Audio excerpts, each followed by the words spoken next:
আসসালামু আলাইকুম, সুপ্রিয় দর্শক। স্বাগত জানাচ্ছি যে কথা জানতে চান অনুষ্ঠানে। আমি মুস্তফা ফিরোজ এবং আমার অপর প্রান্তে যুক্ত আছেন আবু হেনা রাজ্জাকি, সিনিয়র আইনজীবী। রাজ্জাকি ভাই, বেশ গ্যাপে আপনার সঙ্গে বসলাম। আহ প্রাসঙ্গিক যেই আজকের আমরা যদি বলি সর্বশেষ যেই অবস্থাটা, সেটা হলো সেনাবাহিনীকে 2 মাসের জন্য ম্যাজিস্ট্রেসি পাওয়ার দিয়ে নামানো হয়েছে। আইন শৃঙ্খলা পরিস্থিতি যথেষ্ট অবনতি হয়েছে এর মধ্যে, এরকম একটি জনমনে আম, দেখা গেছে। পুলিশ আসলে সেভাবে কাজ করছে না। পুলিশ রাজনৈতিক চাপে আছে, সেই চাপ থেকে এখনো মুক্ত হয়নি, এখন ভিন্ন রকমের চাপ। তো সব মিলায় আপনার কাছে মনে হয় কি যে এটা খুব ভালো একটা সিদ্ধান্ত হয়েছে? ধন্যবাদ ফিরোজ ভাই, এবং আপনার মাধ্যমে আপনার ভয়েস বাংলার দর্শক শ্রোতা সবাইকে আমার শুভেচ্ছা। দেখেন, দেশের সামরিক শাসন নাই ইনফ্যাক্ট, অথচ ম্যাজিস্ট্রেসি পাওয়ার দিয়ে আমি আর্মি নামাইলাম। আমি বলতে আমি ইউনূস সাহেবের ভাষায় বলছি। আপনি যদি সহজ সরল অর্থে যান, এটার দায় কার? মানে আমি কেন সেনাবাহিনীকে নামাবো? সেনাবাহিনীর কাজ হলো শত্রু দমন করা। শত্রু দমন বলতে দেশের ভিতরে এবং দেশের বাইরে, এই হুম, দুইটা শত্রুই কিন্তু দেশ বিরোধী শত্রু হতে হবে। এটাই হুম, তাদের কাজ মূলত। হুম, কিন্তু হুম, আমরা বিগত 15 বছরে দেখছি দেশের ভিতরের যে শত্রু, হুম, সেগুলাকেও ধ্বংস করছে পুলিশ, অর্থাৎ জঙ্গিবাদ। এমন হয়েছে 8টা ছেলে মারা গেছে জঙ্গিবাদ হামলায়, পরে দেখা গেল মৃত তারা, কিন্তু তাদের হাতে হ্যান্ডকাপ পরানো, তার মানে ওইগুলাকে আগেই ওখানে রাখা হয়েছিল। হুম, হুম, এরকম ঘটনাও আছে। অথচ হুম, এই জঙ্গিবাদের জন্য কিন্তু আর্মিকে ব্যবহার করা হয় নাই। এবং মানুষ মারার মতো যে দামি বুলেট, সেগুলো পুলিশকে দেওয়া হয়েছে, র্যাবকেও দেওয়া হয়েছে। তার মানে হচ্ছে কি, আপনি আর্মি কোনো কাজে লাগাননি। অর্থাৎ আর্মি কখনো কখনো এইড টু সিভিল পাওয়ার লাগাইছে, সিভিল গভর্নমেন্টকে সহায়তা করার জন্য কখনো কখনো লাগাইছে। কিভাবে?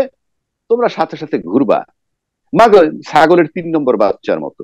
রাইট, রাইট, এবং রাইট। এবং এই যে নামাইছে, সেটা কখন? ইলেকশনের আগে জনগণের দাবি আর্মি নামাইতে হবে, সেক্ষেত্রে। আবারও বলছি, দায়টা কার? আপনি সম্মানিত প্রধানমন্ত্রী, অত্যন্ত আহ, মোটামুটি আপনাকে ধাক্কা দিয়ে ঘর থেকে বের করে দেওয়া হয়েছে। যাওয়ার পর আপনার বাংলাদেশ ব্যাংকের গভর্নর পালাইলো, বহু পুলিশ ঘরে উঠে গেল, বহু লোক পালায়ে গেল, হুম, বিচারপতিরা হুম, হুম, পদত্যাগ করলো, আজ পর্যন্ত পুলিশ হুম, নামলো না। তাহলে দায়টা হুম। কার? দেশ কি আইন শৃঙ্খলা বাহিনীকে কম তো রিকোয়েস্ট করা হয় নাই? আপনারা নামছেন না কেন? আপনার তো সবাই সাধু সন্ন্যাসী, এখন তো আপনারা নামতেছেন না কেন? এবং নামতেছেন না কেন সেটা বলি। আমি একজন পুলিশ অফিসারের কথা বলি, তার নাম বাতেন, উনি রংপুরে ডিআইজি ছিলেন, যাকে মানে অবসর দিয়ে দেওয়া হয়েছে। ওনাকে জিজ্ঞেস করছিলাম বছর 5 আগে যে পুলিশের চাকরি কেমন লাগে। কয়, ভাই বলেন কি, এর চেয়ে মজার কোনো চাকরি আছে নাকি? No police officer is answerable to home minister, rather they are answerable to the prime minister. তারা মাত্র একমাত্র ব্যক্তির কাছেই তারা কৈফিয়ত দিত, হুম, হুম। হারুন, মনির, তারপরে এই সরাসরি বাতেন। হ্যাঁ, হুম, সরাসরি। মানে একটা হাস্যকর, প্রধানমন্ত্রীর সাথে ডিআইজি কথা বলে, প্রধানমন্ত্রী হুম। দিয়ে বলে। তো এই যে জিনিসগুলা ছিল সেখানে, সেই ভয় থেকে এটা তো হলো আমরা আসলে বলছি। ব্যক্তিগত বাহিনীতে পরিণত করছিল পুলিশ, পুরো হ্যাঁ, আপনি পুলিশকে দেখেন, একটা আপনি প্রাইভেট, দেখেন না। যেমন ছাত্রলীগের সাথে আচরণ করতো সে, হ্যাঁ, মানে যুবলীগের সাথে, তেমনই একটা যেন হ্যাঁ, বাহিনী ছিল পুলিশ। আচ্ছা, আপনি দেখেন মেজর সিনহার মতো একটা লোক রে প্রকাশ্য হুম, দিবালোকে একটা হুম, হুম, ইন্সপেক্টর তারে হুম, হত্যা করে। জি, তারপরে সে সমাধান করতে যায় কে? দারোগার মতো দেখতে আসছিল যে আইজি, আর্মি চিফ, দারোগার মতো দেখতে, মানে গ্রামের হুম, হুম, দারোগা যেমন দেখা যায় হুম, ওই রকম। উনি গেলেন আলাপ করতে, বেনজির সাহেব বসলেন, মনে হয়েছিল বেনজির আর্মি চিফ, আর তারে মনে হয়েছিল পুলিশের দারোগা, এরকম মনে হয়েছিল। এই যে ক্ষেত্রটা বানাই গেছে, এবং আজকে হুম, যখন পুলিশ মাঠে নাই, পুলিশ সে হুম, কি হোক, ভয় পাক যা কিছু হোক, আপনি মাঠে নামবেন না, এটা কি তাল্লুক আপনাদের পৈতৃক সম্পত্তি, বাধ্য হয়েছে ইউনূস সাহেব নামাইতে। এটার দায় সেই বিগত সরকার এবং তার দোসর যারা, তারা বাধ্য হয়েছে। আমার কি দেশ আইন শৃঙ্খলা ছাড়া থাকবে? আর তারা কি ছাগলের 3 নম্বর বাচ্চার মতো থাকবে? অফকোর্স ম্যাজিস্ট্রেসি পাওয়ার তাদেরকে দিতে হবে, যেটা দিছে।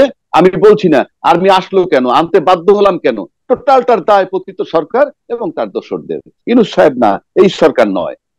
কাজেই এই মুহূর্তে যে আর্মি নামাইছে সেটা খুবই জাস্টিফাইড। এবং আমি এখন আর্মিকে বলবো, আমি সন্দিহান যে আর্মির যে পাওয়ার গুলা 17টা ধারায় তাদেরকে কাজ করতে বলা হয়েছে, এতে তারা গ্রেফতার করতে পারবে, কোথাও হয়তো বিচারিক কাজে জেল দিতে পারবে, কিংবা অস্ত্র উদ্ধারের নামে যে কোনো জায়গায় যাইতে পারবে, দায় দায়িত্ব তারা নিতে পারবে, কৈফিয়ত তারা দিবে, সেই পাওয়ারটা তারা পেয়েছে, জাস্টিফাইড। তা না তো পুলিশও ইনঅ্যাক্টিভ, আর আর্মিও যদি আমি মাঠে নামাই দেব ইনঅ্যাক্টিভ, তাহলে কি হবে? এখন চিন্তার বিষয় অন্য জায়গায়। এখনো কিন্তু আর্মিকে স্যাবোটাজ করতে যাবে। আর্মির নিজস্ব কাস্টডি নাই, আমি যতটুকু জানি আর্মির নিজস্ব কাস্টডি নাই। তারা কোন কাস্টডিটি ব্যবহার করবে? আসামি ধরলে তাদেরকে রাখবে কোথায়? ক্যান্টনমেন্টে আপনি রাখতে পারবেন না, কেননা ওটা কোয়ার্টার গার্ড, ওটার জন্য হইলো আর্মিদের জন্য, সিপাহীদের জন্য, অফিসারদের জন্য, হট বাড়িটি। এইখানে আর্মির একটু সচেষ্ট হইতে হবে। আমি জানি তাদেরকে রাখতে হবে থানা কাস্টডিতে, সেক্ষেত্রে তাদেরকে চিন্তা করতে হবে ওই কাস্টডি থাকুক থানা কাস্টডিতে, তাদেরকে কড়া পাহারায় রাখতে হবে যাতে কাস্টডির ভিতরে কোনো স্যাবোটাজ না হয়। এটার দায় দায়িত্ব কিন্তু তাদের উপরে বর্তাবে। এই বিষয়টা তাদের সতর্ক থাকতে হবে খুবই। এবং সেক্ষেত্রে একটা জায়গা তারা ব্যবহার করতে পারে টু সাম এক্সটেন্ট, থানা কাস্টডি কড়া পাহারায় রাখবে, প্লাস র্যাবের যে কাস্টডি আছে সেটাও পারে, কারণ সেখানে চারটে বাহিনীর সমন্বয়, পুলিশ, আর্মি, নেভি, এয়ারফোর্স, এগুলো। অর্থাৎ আমি বলতে চাচ্ছি খুব সতর্ক থাকতে হবে। সুতরাং দেশের যে সার্বিক পরিস্থিতি, আইন শৃঙ্খলা বাহিনীর যে অবস্থা, তাতে এই মুহূর্তে এইটা নামানোর জন্য খুবই জাস্টিফাইড বলে আমি মনে করি।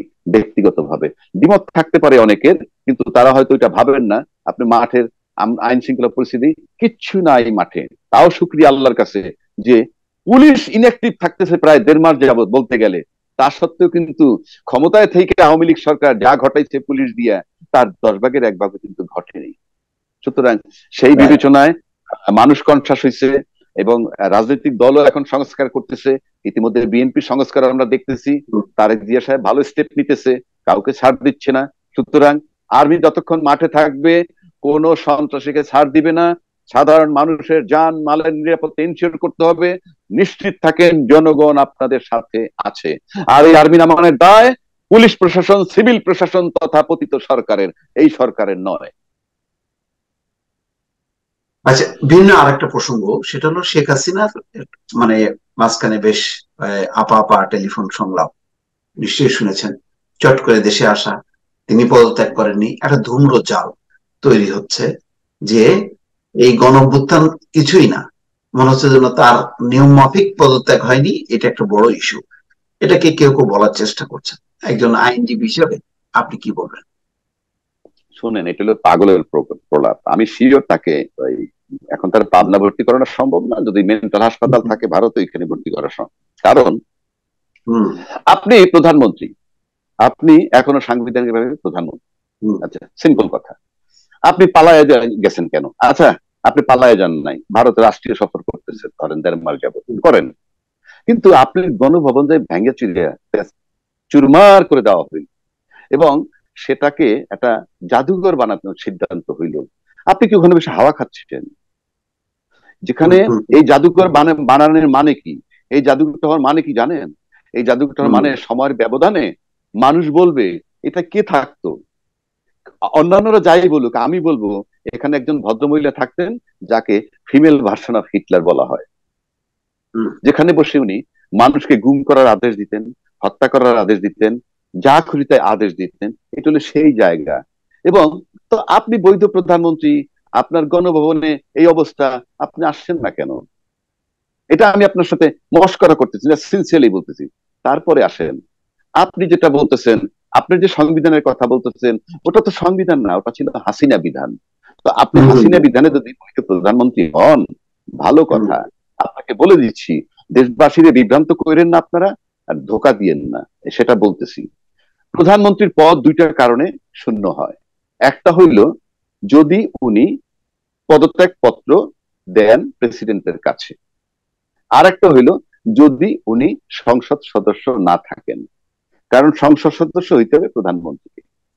আপনার পদত্যাগ পত্র আমাদের দেখার দরকার নাই। 3টা প্রতিষ্ঠান বলছে যে এই 3টা প্রতিষ্ঠানে মানুষ বিশ্বাস করে।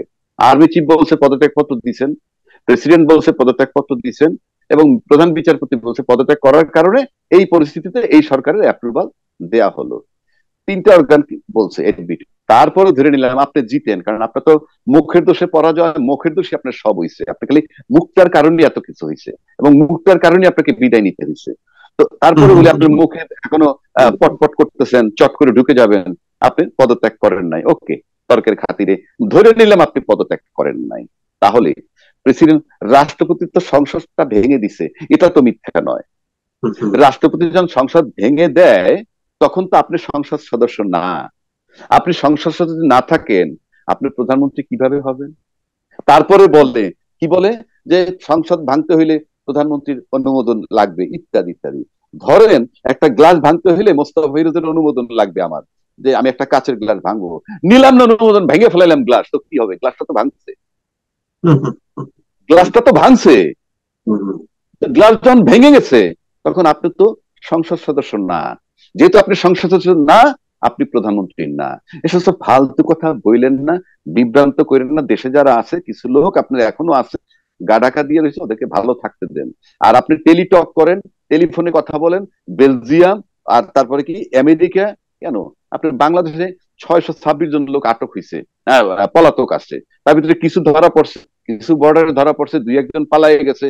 এদের সাথে কথা বলে দেশটাকে চাঙ্গা রাখেন, আন্দোলনটা করেন না দেখি।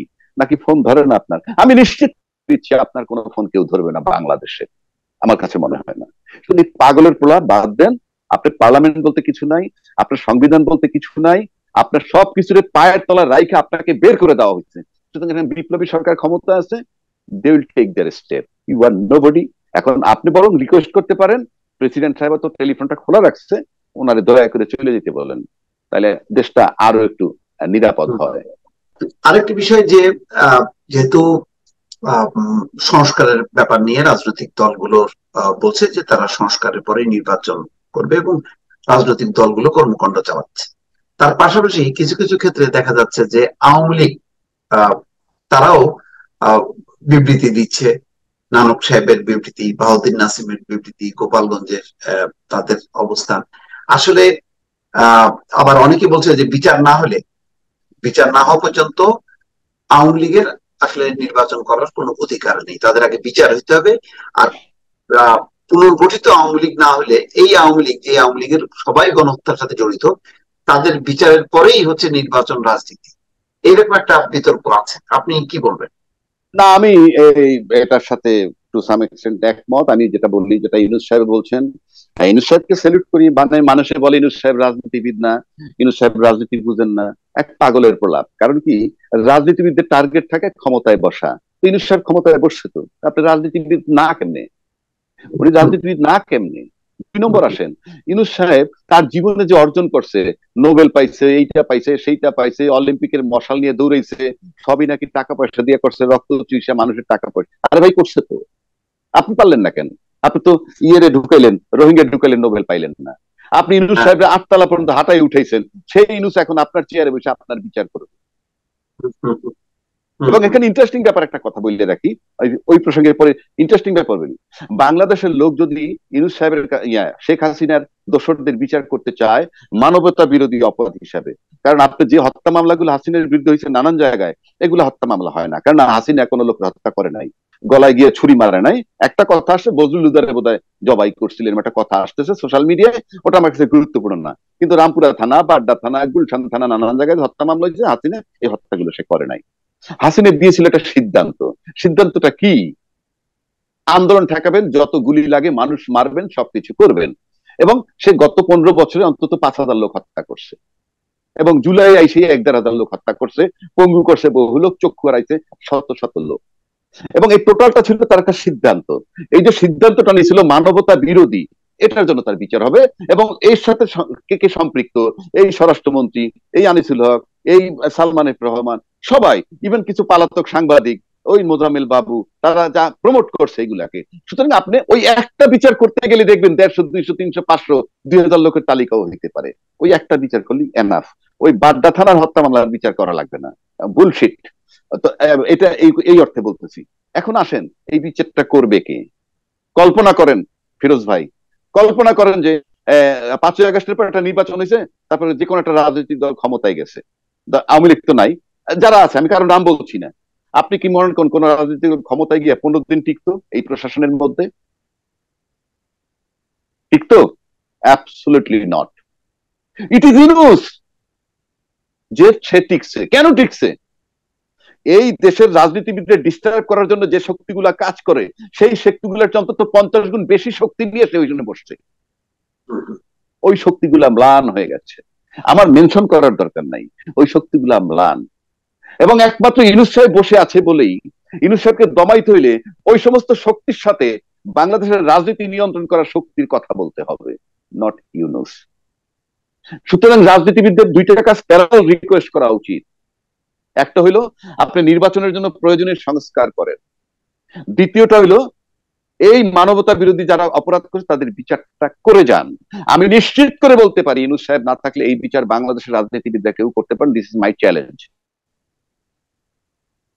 করতে পারবে না।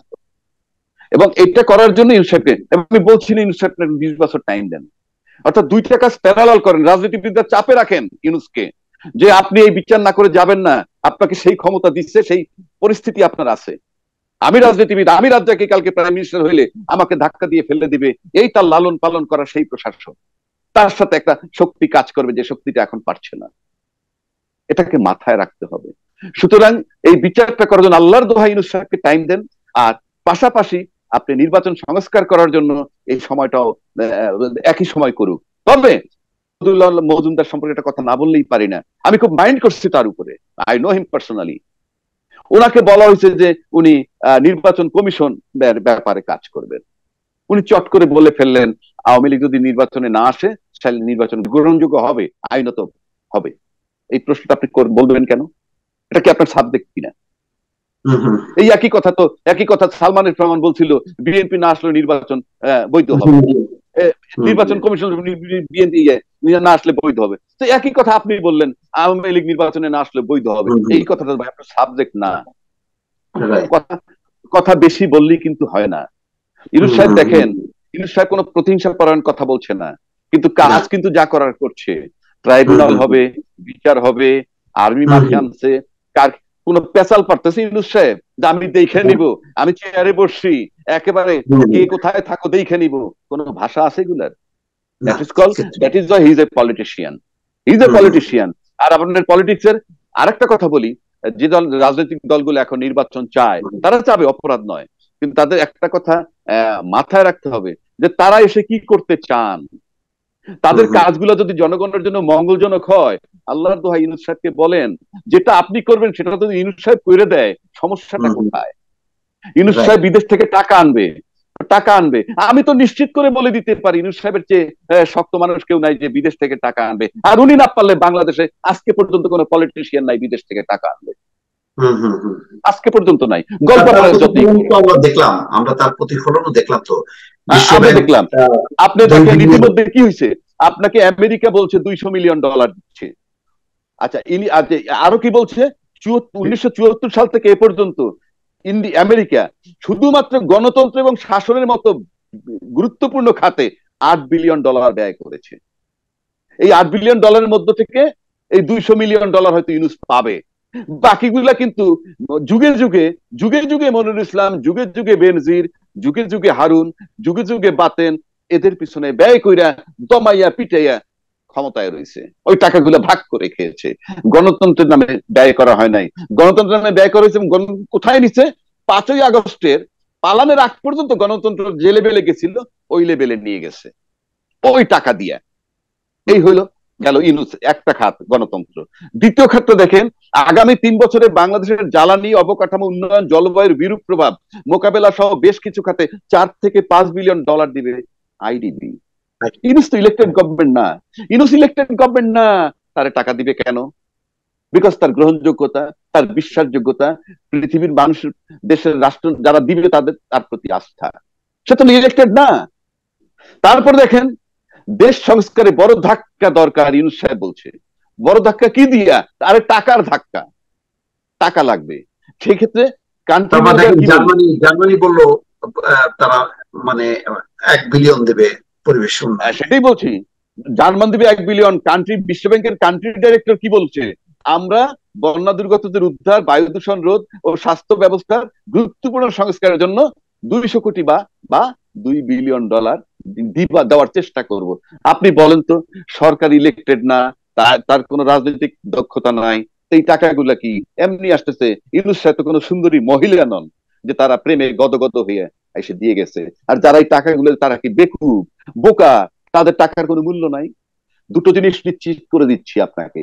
এই টাকা দেওয়ার এই প্রতিশ্রুতি দেওয়ার মানে হচ্ছে, এবং এই টাকা দেওয়ার যে প্রতিশ্রুতি, এটার মানে হচ্ছে ইউনূস সাহেব লম্বা সময় থাকবেন, চিৎকার যে যাই করেন। আজকে ইউনূস সাহেব চলে যাক, কালকে এই প্রতিশ্রুতির মতো টাকাটা পাবেন না, আমি লিখে দিতে পারি। বিকজ যারা টাকা দেয় তারা বিশ্বে পরিচিত, ডিজিটাল যুগে একে অপরকে চেনে। তারপরে আমি বলবো রাজনৈতিক সরকারের কাছে দেশ হস্তান্তর করেন। তার আগে যেহেতু গণতন্ত্রের সাথে এই গণতন্ত্র বলেন, নির্বাচন বলেন, তারপরে আপনি বলেন উন্নয়ন বলেন, তার সবকিছুর সাথে টাকা একটা ফ্যাক্টর। আপনি একটা সুপারম্যান, খুব ভালো রাজনীতিবিদ, আপনার পকেটে টাকা নাই, কেউ আপনাকে 4 পয়সা দিয়ে জিজ্ঞেস করবে না। টাকা থাকলে রাজনীতি নিয়ন্ত্রণ করা যায়, কিন্তু রাজনীতিবিদ হয়ে টাকা আনা যায় না, এটাকে মাথায় রাখতে হবে। সুতরাং ইউনূস সাহেবকে দরকার আমার টাকা আনার জন্য, ইউনূস সাহেবকে দরকার দুর্নীতির বিচার করার জন্য, ইউনূস সাহেবকে দরকার পাচারকৃত টাকা আনার জন্য, সবচেয়ে বড় কথা হলো ইউনূস সাহেবকে দরকার শেখ হাসিনার বিচার করার জন্য। এবং এগুলো যদি করে দিতে পারে, পরবর্তীকালে যে রাজনীতিবিদরা ক্ষমতায় আসবেন ইনশাআল্লাহ তাআলা তারাও খুব কমফোর্টেবলি দেশ চালাতে পারবেন। এগুলোকে মাথায় রাখতে হবে। অনেক ধন্যবাদ রাজ্জাকি ভাই। দর্শক শুনলেন, আমরা সমসাময়িক 3টি গুরুত্বপূর্ণ বিষয় নিয়ে আলোচনা করলাম। নিশ্চয়ই আমরা প্রত্যাশা করব যে সামনের দিনগুলোতে প্রতিনিয়তই নানান খবর আসছে, সেই খবরগুলো নিয়ে রাজ্জাকি ভাই আবারও হাজির হবেন আপনাদের সামনে। সে পর্যন্ত ভালো থাকুন, সুস্থ থাকুন সবাই। আল্লাহ হাফেজ।